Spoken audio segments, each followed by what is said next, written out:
সাহাবী একদিন নবীজিকে জিজ্ঞেস করছে, ইয়া রাসূলুল্লাহ মাতা সাআ, কিয়ামত কোন দিন হবে?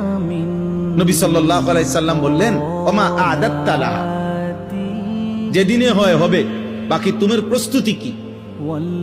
তিনি বললেন, ইয়া রাসূলুল্লাহ, সাধ্যমতো নামাজ রোজা যেটুকু পারছি করছি, খুব বেশি নামাজ রোজা করতেছি এমন তো না, বাকি আপনি আল্লাহ এবং আপনাকে মানে আপনি রাসূলকে ভীষণ ভালোবাসেন। আল্লাহ নবী সাল্লাল্লাহু আলাইহি সাল্লাম বললেন, তাহলে শুনে নাও, আল মারউ মা'a মান আহাব্বা, যে যাকে ভালোবাসে সে তার সাথেই কিয়ামতের দিন দাঁড়াবে। হযরত আনাস, নবীজির খাদেম আনাস রাদিয়াল্লাহু তাআলা আনহু, তিনি এই হাদিসটা বর্ণনা করছেন, এই ঘটনাটা, এই ব্যক্তির কথা এবং উত্তর নবীজি বলছেন। তো তিনি ওই হাদিসের মধ্যে আছেন, ইসলাম গ্রহণ করার পরে আমরা সাহাবারা আর কোনোদিন কোনো কথায় নবীজির এত বেশি আনন্দিত হই নাই।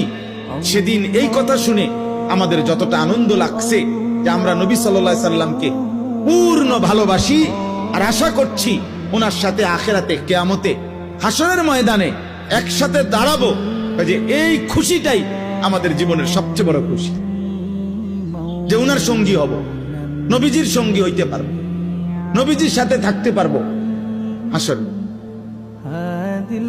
এটা অনেক বড় ভালোবাসা।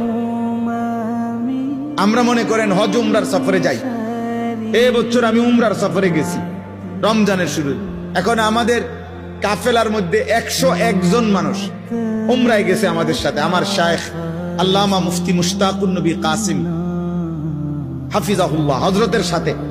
এখন এমন 20 জন মানুষ আছে, 30 জন মানুষ আছে যাদের প্রত্যেকের দাবি যে হুজুর আমনের লগে আমারে সিটটা দিন, আমনের রুমে আমারে দিয়ে।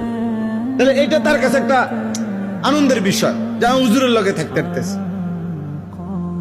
এক মুমিনের জীবনের সবচেয়ে বড় পাওয়া, আমি আমার রাসূলের সাথে থাকতে পারবো।